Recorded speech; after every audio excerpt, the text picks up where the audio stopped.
हरे कृष्णा। श्रीमद् भगवद गीता के 8वें अध्याय को आगे पढ़ते हैं। श्री भगवान बोलते हैं, दिव्य पुरुष की प्राप्ति बतलाकर अब उसका स्वरूप बतलाते हैं। जो पुरुष सर्वज्ञ, अनादि, सबके नियंता, सूक्ष्म से भी अति सूक्ष्म, सबके धारण पोषण करने वाले, अचिंत्य स्वरूप, सूर्य के सदृश नित्य चेतन प्रकाश रूप और अविद्या से अति परे शुद्ध सच्चिदानंद घन परमेश्वर का स्मरण करता है।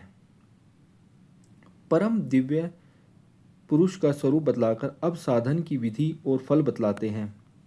वह भक्ति युक्त पुरुष अंतकाल में भी योग बल से भ्रकुटी के मध्य में प्राण को अच्छी प्रकार स्थापित करके फिर निश्चल मन से स्मरण करता हुआ उस दिव्य स्वरूप परम पुरुष परमात्मा को ही प्राप्त होता है।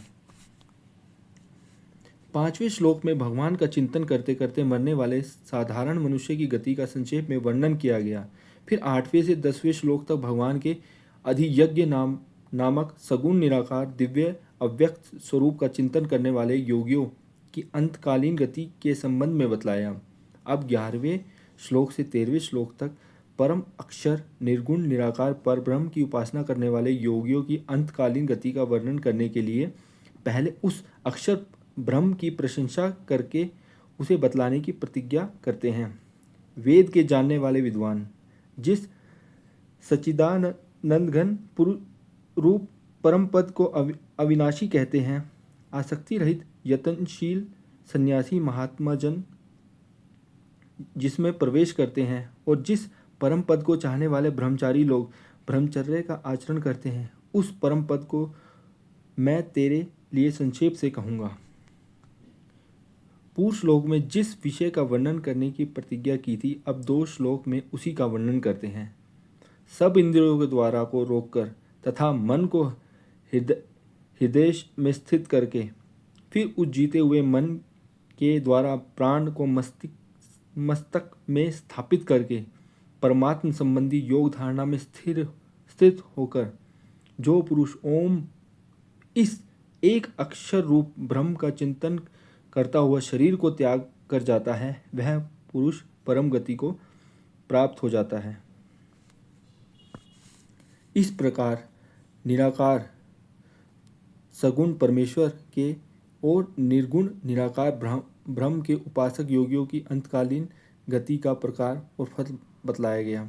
किंतु अंतकाल में इस प्रकार का साधन वे ही पुरुष कर सकते हैं जिन्होंने पहले से योग का अभ्यास करके मन को अपने अधीन कर लिया है। साधारण मनुष्य के द्वारा अंतकाल में इस प्रकार सगुण निराकार का और निर्गुण निराकार का साधन किया जाना बहुत ही कठिन है। अतएव सुगमता से परमेश्वर की प्राप्ति का उपाय जानने की इच्छा होने पर अब भगवान अपने नित्य निरंतर स्मरण को अपनी प्राप्ति का सुगम उपाय बतलाते हैं। हे अर्जुन, जो पुरुष मुझ में अनन्यचित होकर सदा ही निरंतर मुझ पुरुषोत्तम को स्मरण करता है, उस नित्य निरंतर मुझ में युक्त हुए योगी के लिए मैं सुलभ हूँ, अर्थात उसे सहज ही प्राप्त हो जाता हूँ। भगवान के नित्य निरंतर चिंतन से भगवत प्राप्ति की सुगमता का प्रतिपादन किया। अब उनके पुनर्जन्म ना होने की बात कहकर यह दिखलाते हैं कि भगवत प्राप्त महान पुरुषों का भगवान से फिर कभी वियोग नहीं होता। परम सिद्धि को प्राप्त महात्म जन मुझ को प्राप्त होकर दुखों के घर एवं क्षणभंगुर पुनर्जन्म को नहीं प्राप्त होते।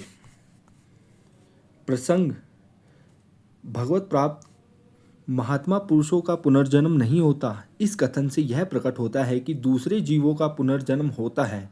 अतः यहाँ यह जानने की इच्छा होती है कि किस लोक तक पहुँचे हुए जीवों को वापस लौटना पड़ता है। इस पर भगवान कहते हैं, हे अर्जुन, ब्रह्मलोक पर्यंत सब लोग पुनरावृत्ति है, परंतु हे कुंती पुत्र, मुझको प्राप्त होकर पुनर्जन्म नहीं होता, क्योंकि मैं कालातीत हूँ और यह सब ब्रह्मादि के लोकाकाल के द्वारा सीमित होने से अनित्य है।